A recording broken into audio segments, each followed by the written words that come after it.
The Legend of the Lady Slipper. Once there was a young girl who lived with her mother and father, sister and brother, aunts and uncles, her many cousins, her grandfathers and grandmothers, and all of her people in a village among the whispering pines. Of all her family, her older brother was her favorite. He was as strong as a bear, as fast as a rabbit, and as smart as a fox. Because of these traits, he was the messenger for the village. When he went on his journeys, the little girl begged to go along with him, but all he would say was, "Maybe tomorrow." Then one day a terrible disease struck. The little girl watched as one by one her people became ill. Her grandparents, her aunts and uncles, her sister, her mother, even her father fell ill. A neighboring village had the mashkiki, the healing herbs they needed, but the journey was too dangerous to make in winter. It was too cold, the snow was too heavy, and between the villages lay a deep, dark lake covered with groaning ice.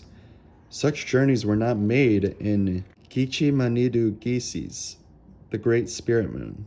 Still, her brother said yes, he would make the trip. But then even he became ill.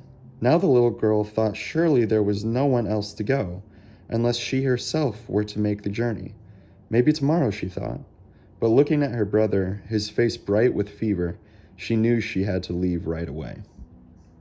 She found her moccasins, the beautifully beaded moccasins her mother had made out of deerskin, and tucked warm rabbit fur inside them.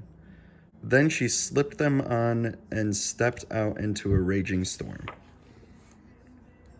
Trees lashed about in the wind, rattling their branches. Falling snow stung her face. "Mashkawizin," hissed, "be strong." The girl bent her head and stalked like a bear into the storm.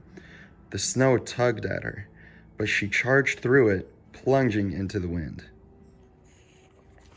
All day she walked until, at dusk, she stood before the wind-swept lake. The slick ice lay as if asleep, silent. On the far shore, the wigwams of the other village glowed warmly. The little girl stepped out onto the frozen lake, and the ice shuddered and woke. "Da-da-ta-bin," it rumbled, "go quickly." So the girl ran like a rabbit, skittering and slipping. When she reached the other side, all the people rushed out to meet her. She told them her story, and when she finished, she saw their faces glowing with admiration. Then an old woman swept her up and carried her into a lodge. She fed the little girl roasted venison and warm tea. She tucked her in with soft robes. The girl was almost asleep when she remembered the medicines. "The mashkiki," she murmured. "We will bring you the mashkiki to your people," the old woman whispered, "tomorrow. It is too dark and too cold to travel tonight." But when the little girl closed her eyes, she saw the sad, pale faces of her family, her friends, and her brother, and she knew she must leave right away. She rose quietly, gathered up the medicine bundle, and crept out. The storm had stopped. Now all was deep cold and silence, except the popping and crackling of the trees. Her eyes stung. She felt the frost gather on her cheeks. She pulled her robe tight and hurried across the lake. Blue and green lights flickered in the sky. She knew the lights were the spirits of the dead, gaily dressed, rising and falling in the steps of a dance. Jibiyagnimiwag, her people called them, the Northern Lights. What if someone from her family or one of her people were to join them because she had been so slow?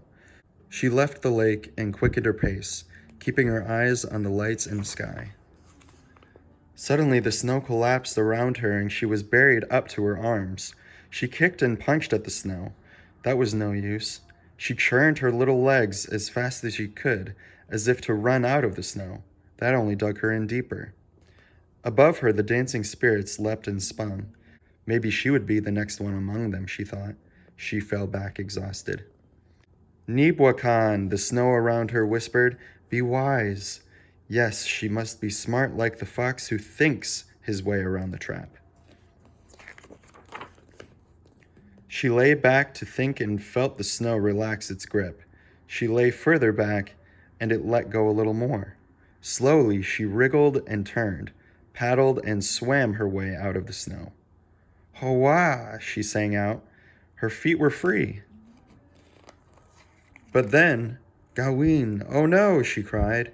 Her feet were bare and cold. Her moccasins were gone, buried deep in the drift. She dug in the snow, but it was too soft and loose. She wiped her nose on her sleeve and continued on barefoot. With the very first step, icy crystals cut into her flesh and her feet began to bleed. In every footprint, bright red drops of blood mingled with the white snow. Still, she stumbled ahead until dawn, when she reached the edge of her village. There she called out before sinking into the snow. The people from her village, even some of the sick ones, ran out when they heard her cry. They carried her back to her lodge and wrapped her swollen and bleeding feet in thick, warm deerskin. Because of the mashkiki, the people were healed. The little girl remained weak for a long, long time, but soon after the snow melted, she too recovered. When the forest turned green, she and her brother went to search for the lost moccasins. What they found there filled them with wonder. On the very spot where she had lost her moccasins and wherever she had stepped with her bleeding feet, beautiful new flowers grew. They were pink and white and shaped just like the little moccasins the little girl had worn on her journey. The Ojibwe people named the new flower Moccasin Wabigwan, which means the moccasin flower. Today it is also called the lady slipper.